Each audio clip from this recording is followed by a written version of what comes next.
Olá, tudo bem? Sou o professor Lucas Naif Kaluri e na aula de hoje falarei um pouco sobre a Lei 13.874 de 20 de setembro de 19, a chamada Lei de Liberdade Econômica. A ideia é dividir o tema em 3 encontros, tá? Hoje falarei sobre o artigo 49A e o 50 e depois nas próximas aulas sobre a teoria geral dos contratos, tá ok? Bom, então essa lei, de uma certa maneira, ela veio como instituída por uma declaração de direitos de liberdade econômica, ela estabelece garantias de livre mercado e a origem foi a medida provisória 881 de abril de 2019. Então, tanto o objetivo da lei como o objetivo da medida provisória é tutelar o pequeno empresário, tá? Essa nova lei, ela valoriza excessivamente, na visão de muitos, a vontade individual, o que num primeiro momento afastaria até a possibilidade de alegação de normas de ordem pública, né, de uma parte sobre a outra e nos negócios jurídicos, principalmente nos negócios jurídicos tidos como empresariais, né. As críticas que essa lei recebeu, né, é essa excessiva valorização do clausulado e da força obrigatória da convenção, que passa a atingir expressamente os negócios empresariais paritários. Então a gente sabe que grande parte dos contratos civis, né, a maioria dos contratos civis, ela pertencem aí de natureza de negócios jurídicos empresariais, como a locação imobiliária, comercial, representação comercial, agência, distribuição, franquia, os contratos, as locações de shopping center e por aí vai. Tá bom? Eu vou colocar aqui embaixo, vou ajustar para acompanhar e facilitar a exposição. Bom, a primeira novidade é o artigo 49A, que de novidade não tem muita coisa, eu vou deixar aqui no texto, que esse artigo 49A é uma reprodução na íntegra do artigo 20, caput do Código Civil de 16. Então, muitos civilistas criticavam, no período de codificação, a não inclusão desse artigo 20º do Código Civil de 1916. E agora está aí, para todo mundo ficar mais sossegado, que as pessoas jurídicas têm existência distinta de seus membros, né? Então, consagrou nada mais do que o princípio da autonomia da pessoa jurídica, o princípio da independência da pessoa jurídica, tá ok? Então, prevalece a própria concepção da pessoa jurídica como a realidade técnica, a realidade orgânica da PJ. Isso significa que a desconsideração da pessoa jurídica, ela é uma exceção a essa regra consagradora da autonomia da PJ em face dos membros, né, dos seus componentes. E o parágrafo único desse artigo 49, do novo artigo 49A, ele dá atenção à autonomia da pessoa jurídica, que representa um mecanismo com a finalidade de estimular a economia, o desenvolvimento do país, enfim, o incremento aí de várias atividades. Percebam então o princípio da autonomia ou o princípio da independência nesse artigo 49A, que nada mais é do que uma réplica na história do artigo 20º do Código Civil de 16. Bom, onde começa de fato as modificações, aqui no artigo 50, tá?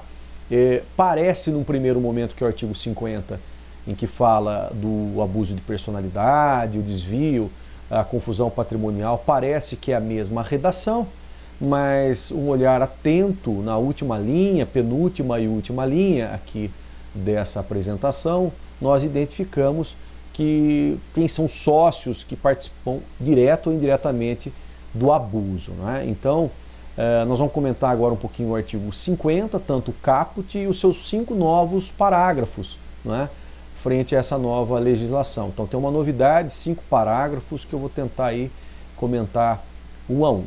Então, o primeiro passo é o caput, a cabeça do artigo 50, que, repito, tão somente eu aplico a desconsideração da pessoa jurídica para os sócios, né, ou administradores que, direta ou indiretamente, foram beneficiados pelo abuso.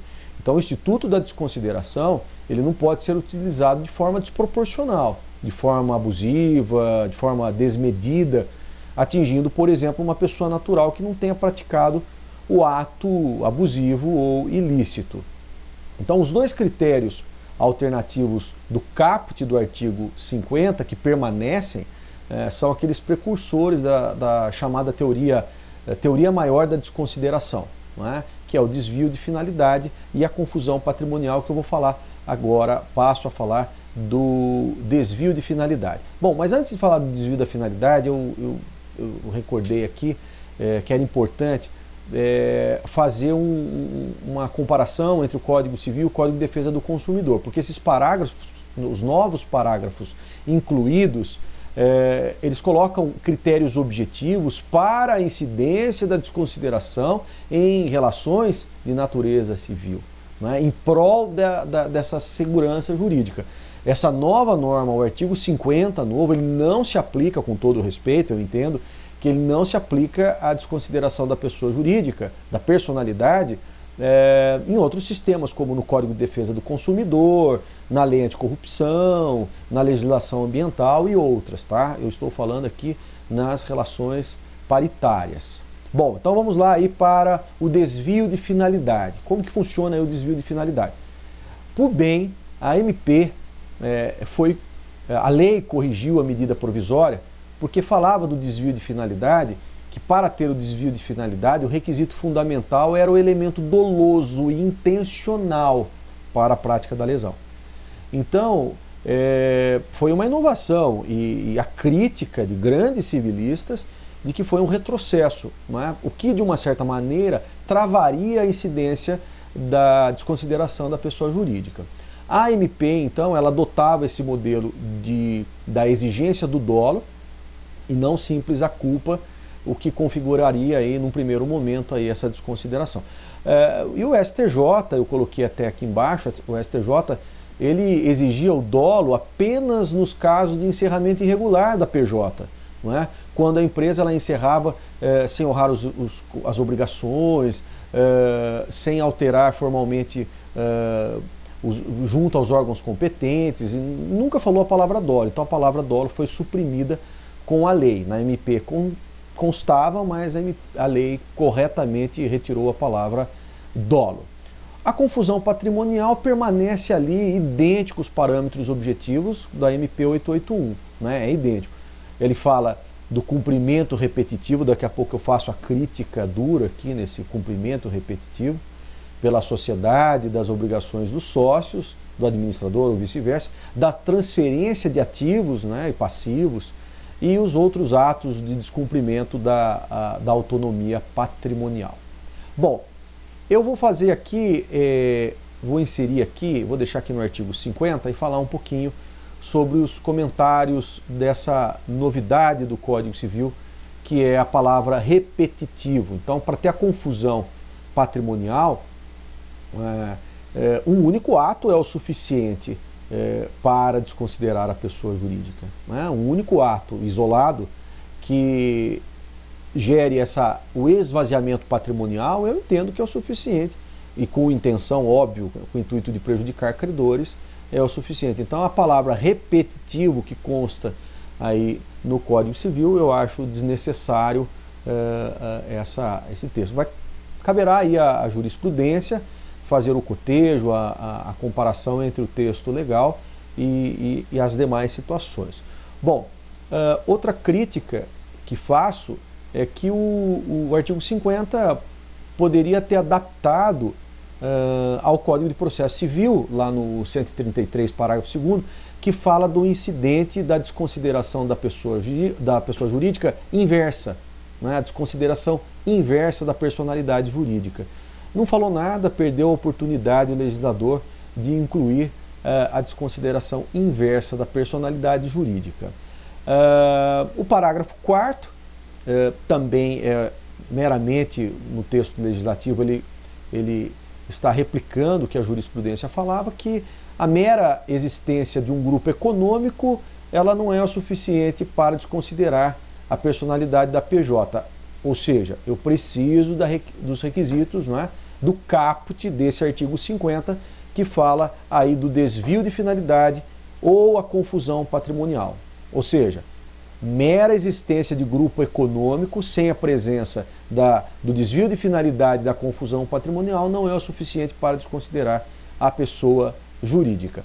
E por último, o artigo 50, o parágrafo 5º, que também confirma a mesma redação da medida provisória, em que fala que não constitui o desvio de finalidade a expansão, a mera expansão ou a alteração da finalidade original da atividade econômica da pessoa jurídica. Tá? Então o texto ele só repete que a desconsideração da pessoa jurídica, né, a simples alteração de finalidade ou expansão da PJ não é o suficiente para a desconsideração.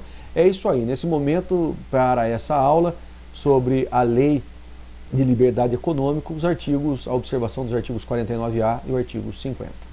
Até mais. Obrigado.